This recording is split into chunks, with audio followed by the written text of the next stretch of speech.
লাকাদ আরসালনা রুসুলানা বিল বায়িনাত, আমি এই কিতাব, আমি রাসূলদেরকে প্রেরণ করেছি বায়িনাত সহ, সুস্পষ্ট প্রমাণ সহ।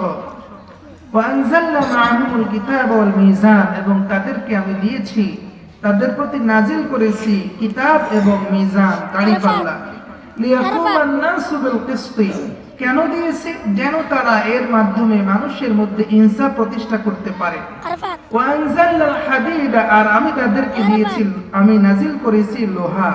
ফীহি বা'সুন শাদীদুন, এর মধ্যে রয়েছে অনেক প্রখর শক্তি, প্রখর ক্ষমতা।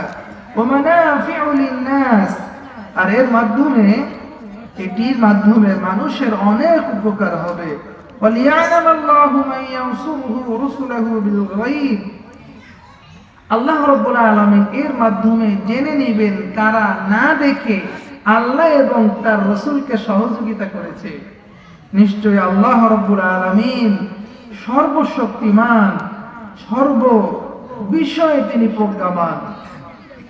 সম্মানিত দ্বীনী ভাইরা, আমি আপনাদের সামনে পবিত্র কোরআনুল কারীমের যে আয়াতে কারিমা তেলাওয়াত করেছি, এর শাব্দিক অর্থ বলেছি।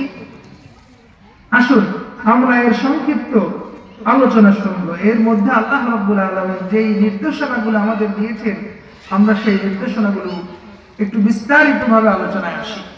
যে সূরা থেকে তেলাওয়াত করেছি আমি, এই সূরার নাম কি? সূরা হাদীদ। হাদীদ শব্দের অর্থ লোহা। এই সূরার নাম সূরা হাদীদ রাখা হয়েছে এই আয়াত থেকে। এই আয়াতের মধ্যেই হাদীদ শব্দটি আল্লাহ উল্লেখ করেছেন। হাদীদ শব্দের অর্থ লোহা, শাব্দিকভাবে এর অর্থ হলো লোহা।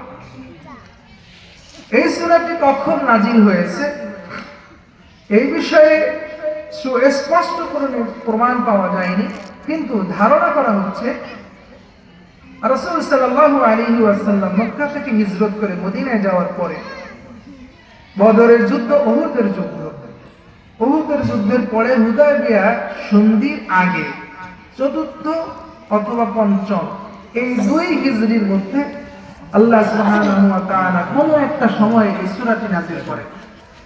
এর উদ্দেশ্য কি ছিল?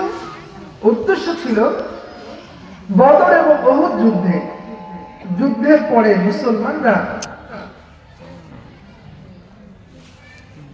মুসলিম কিছু লোক এই পৃথিবীতে আল্লাহর বিধানকে প্রতিষ্ঠা হোক, মদিনায় যেন বহিঃশত্রু কোনোভাবে আক্রমণ করতে না পারে, এই জন্য একদল সাহাবী তাদের জান এবং মাল পরিপূর্ণভাবে উৎসর্গ করে দিতে প্রস্তুত হয়েছিলেন। তাদেরকে